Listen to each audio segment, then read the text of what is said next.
Welcome to Ambedkar academy. So நம்ம டெய்லியுமே ஒரு 6 கொஷின் பார்த்துட்ருக்கோம் இல்லையா? ஸோ இன்றைக்கி நம்ம ஒரு 6 கொஷின் பார்க்க போகிறோம். ஸோ இந்த 6 கொஷின் நமக்கு எக்ஸாம் வரைக்கும் நம்ம ரெகுலராக நீங்கள் கண்டினியூவாக வாட்ச் பண்ணிங்கன்னா 3000 கொஷின் ஆர் 2500 கொஷின் உங்களுக்கு ஈஸியாக கிடைக்கும். ஸோ இது நம்ம காதால் கேட்க கேட்க உங்களுக்கு எக்ஸாமுக்கு இதே கொஷின்ஸ் வரதுக்கும் வாய்ப்பு இருக்கும். ஒரு 3000 கொஷின் நம்ம கேட்குறோம் அப்படின்னா நமக்கு ஒரு 200 கொஷின் அதில் 200 கொஷின் கேட்குறாங்க. ஸோ மேக்ஸிமம் நம்ம நிறைய கொஷின் கவர் பண்ணலாம் சிலபஸ் கீழே. ஓகேவா? ஸோ இன்றைக்கி பார்க்கக்கூடிய முக்கியமான கொஷின்ஸ் பார்ப்போம். அதில் first, who is the ex officio chairman of Rajya Sabha? ராஜ்யசபாவின் பதவி உரிமை தலைவர் யார் அப்படின்னு கேட்குறாங்க. ராஜ்யசபாவுடைய தலைவர் யார் அப்படின்னு கேட்குறாங்க. ஸோ ஆன்சர் என்ன அப்படின்னு பார்த்தீங்கன்னா vice president. So vice president அதாவது துணை குடியரசுத் தலைவர் தான் ராஜ்யசபாவுடைய பதவி உரிமை தலைவர் அப்படின்னு சொல்லுவோம். ஏன்னா அவர் பதவியாக அவர் ராஜ்யசபாவின் தலைவராக தான் இருப்பார். ஓகேவா? ஸோ அப்படி ராஜ்யசபாவின் தலைவராக இருக்கிறப்போ அவர் துணை குடியரசுத் தலைவர் சேலரி என்ன பண்ண மாட்டார், வாங்க மாட்டார். ஒன்லி ராஜ்யசபாவுடைய தலைவருடைய சேலரி தான் வாங்குவார். ஸோ ராஜ்யசபாவின் பதவி உரிமை தலைவர் யாருன்னு அப்படின்னு கேட்டால் வைஸ் பிரசிடென்ட். ஓகேவா? Next question, second one.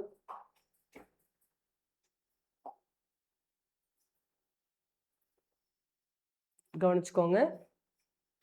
Second question, Delhi sultanate began after which battle? எந்த போருக்கு பிறகு டெல்லி சுல்தானம் தொடங்கியது? ஸோ டெல்லி சுல்தான் அப்படின்னு படிப்போம். நம்மளுடைய இடைநிலை இந்தியா அப்படின்னு சொல்லுவாங்க. மிடிவல் இந்தியாவில் என்னென்ன டாபிக் இருக்குது அப்படின்னு பார்த்தீங்கன்னா டெல்லி சுல்தான், நெக்ஸ்ட் முகலாயர்கள், அடுத்தது மராத்தியர்கள், அதுக்கப்புறம் விஜயநகரா அண்ட் பாமினி டைனஸ்டி அப்படின்னு நம்ம சொல்லக்கூடிய அந்த டாபிக்ஸ் எல்லாம் கவர் ஆகும்.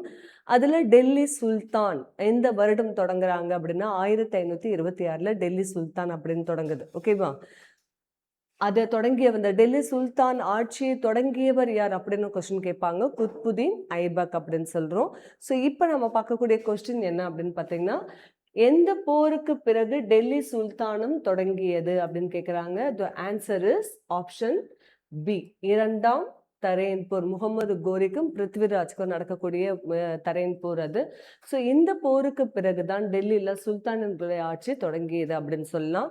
ஏன்னா குத்புதீன் ஐபக் அப்படின்றவர் யாருடைய அடிமையாக இருந்தார்னா முகமது கோரியுடைய அடிமையாக இருந்தார்.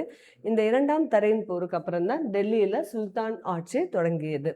அடுத்தது நெக்ஸ்ட் மற்ற ஆப்ஷனும் பார்க்கலாம். ஃபர்ஸ்ட் பானிபட், அதாவது முதலாம் பானிபட் போர் எப்போ நடக்குது, எந்த வருடம் நடக்குது அப்படின்னு பார்த்துக்கோங்க. முதலாம் பானிபட் போர் 1556 முதலாம் பானிபட் போர் நடந்த வருடம். ஸோ முதலாம் பானிபட் போர் யாருக்கும் நடக்குது. ஓகேவா? முதலாம் பானிபட் போர் யாருக்கும் நடக்குது அப்படின்னு பார்த்தீங்கன்னா பாபர் வெஸ் இப்ராஹிம் லோடிக்கு நடக்குது. ஓகேங்களா? பாபருக்கும் இப்ராஹிம் லோடிக்கும் நடக்கக்கூடிய போர் தான் முதலாம் பானிபட் போர். பிளாசி போர் அப்படிங்கிறது நம்மளுடைய சிராஜ் உத் தௌலா அவருக்கும் வெஸ்ட் பிரிட்டிஷ்க்கும் நடக்கக்கூடியது. கான்வா போர் அப்படின்னு சொல்றாங்க. கான்வா. ஸோ கான்வா போர் பாபருக்கும் பாபருக்கு நடக்கக்கூடிய முக்கியமான போர் கான்வா போர். ஸோ இப்போ எந்த போருக்கு பிறகு டெல்லி சுல்தான் தொடங்கியது? இரண்டாம் தரையன் போர். ஓகேவா? நெக்ஸ்ட்,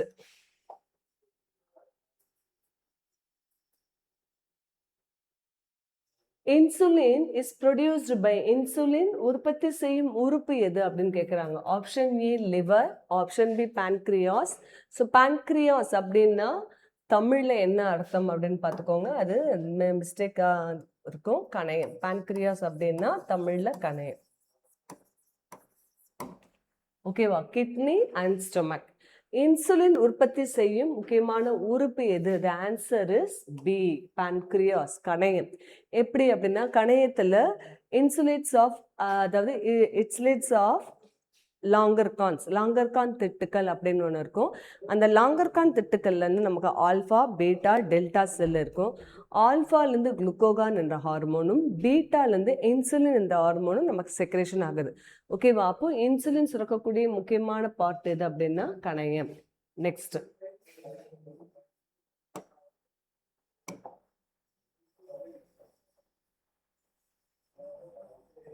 நெக்ஸ்ட், பாருங்க synonyms. Choose the synonyms of courage. ஓகேவா? choose the synonyms of courage. Courage அப்படின்னா synonyms means synonyms antonyms நம்ம படிச்சோம். synonymsனா meaning, அதோட meaning என்ன அப்படிங்கிறாங்க. synonyms courage அப்படிங்கிறதுக்கான meanings என்னன்னா bravery. courage ஓட meaning bravery.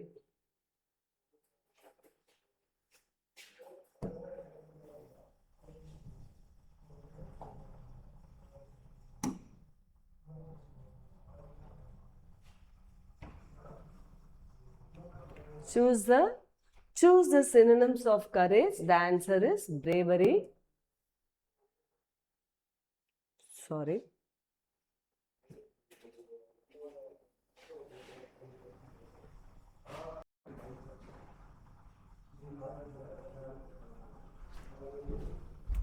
Okay, choose the synonyms of courage. Answer bravery.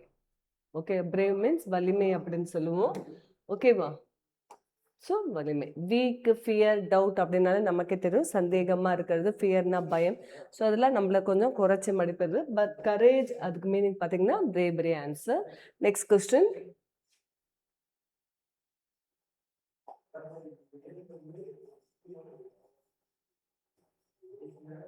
Next question. இந்திய பொருளாதாரத்தின் முதுகெலும்பு எது அப்படின்னு கேட்குறாங்க. கவனிச்சுக்கோங்க. Which sector is backbone of Indian economy?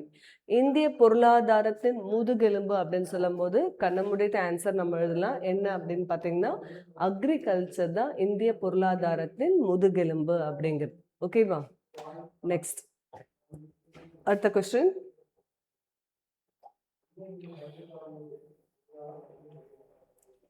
கவனிங்க. இது எல்சிஎம் HCF மேக்ஸ்ல இருந்து கேட்டிருக்கேன். இரண்டு எண்களின் எல்சிஎம் 180 மற்றும் HCF 6 ஒரு எண் 30 என்றால் மற்ற எண் என்ன? The LCM of two number is 180 and their HCF is 6. If one number is 30, what is the another number?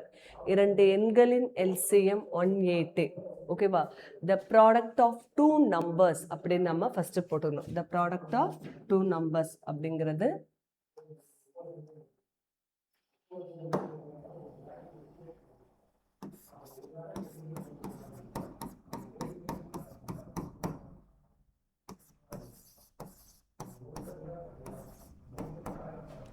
So LCM into HCF இதை மல்டிப்ளை பண்ணிக்கோங்க.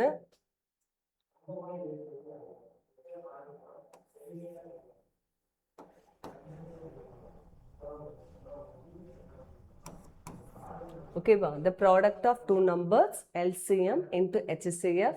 ஸோ இது ரெண்டுமே நமக்கு கொடுத்துருக்காங்க. என்ன கொடுத்துருக்காங்கன்னா இது ரெண்டு தான் கொடுத்துருக்காங்க.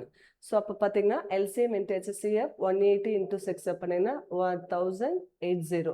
ஸோ இது கூட நம்ம என்ன பண்ண போகிறோம் அப்படின்னு பார்த்தீங்கன்னா ஒரு நம்பர் நமக்கு தெரியுது. அந்த ஒரு நம்பரை நம்ம டிவைடில் போட போகிறோம். ஓகேவா? ஸோ இப்போ நம்ம 10 கேன்சல் பண்ணோம். 1 3s are 3, 1 3 3, 2 3 6, 3 3 9 +1 4 3 12, 5 5 6 3 18. So 6 3s are 18. So இன்னொரு நம்பர் என்ன அப்படின்னு பார்த்தீங்கன்னா 36. So option is B. கவனிச்சுக்கோங்க. ஸோ இந்த மாதிரி ஒரு கொஸ்டின் கேட்குறாங்கன்னு வச்சுக்கோங்க. இரண்டு எண்களின்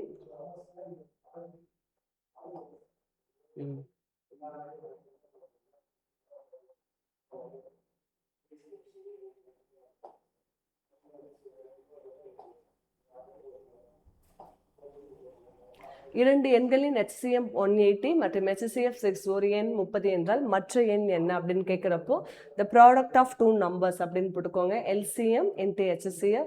ஸோ LCM 180 HCF 6 இது எடுத்து மல்டிப்ளை பண்ணும்போது ஒரு வேல்யூ கிடைக்கும் இல்லையா? அந்த வேல்யூவை ஒரு எண் வந்து 30ன்னு தெரிஞ்சிச்சு. மற்ற எண் அதுதான் கேட்குறாங்க. ஸோ டிவைடட் இன்டூ 30 போட்டிங்கன்னா மற்ற எண் நம்ம ஈஸியாக கண்டுபிடிச்சிடலாம். ஓகேவா? ஸோ ரெகுலராக இந்த 6 கொஸ்டினை கம்பல்சரி நம்ம அம்பேத்கர் அகாடமியில் கொடுக்கக்கூடிய டெய்லி வரக்கூடிய 6 கொஸ்டினை ஃபாலோ பண்ணுங்க. இந்த 6 கொஸ்டின் நமக்கு 2500 கொஸ்டின் கிட்ட நம்ம ரேஞ்ச் கிட்ட போவோம். ப்ளஸ் இது மட்டும் இல்லாமல் அம்பேத்கர் அகாடமியில் குவிஸ்ன்னு ஒன்று ஸ்டார்ட் பண்ணுறாங்க. ஓகேங்களா? அந்த குவிஸ் கொஸ்டினில் நீங்கள் டைரெக்டாக இருப்பீங்க. ஸோ உங்களுக்கான ஆன்சரை நீங்கள் கீழே போட்டு அந்த குவிஸ் கொஸ்டினை நம்ம அட்டன் பண்ணலாம். ஓவரால் ஒரு 12 கொஸ்டின் நமக்கு டெய்லி கிடைக்குது. அந்த 12 கொஸ்டின் நிறைய எக்ஸாம் வரைக்கும் நிறைய கொஸ்டின் போகும். ஸோ ரெகுலராக ஃபாலோ பண்ணுங்க. ஓகேவா? தேங்க்யூ.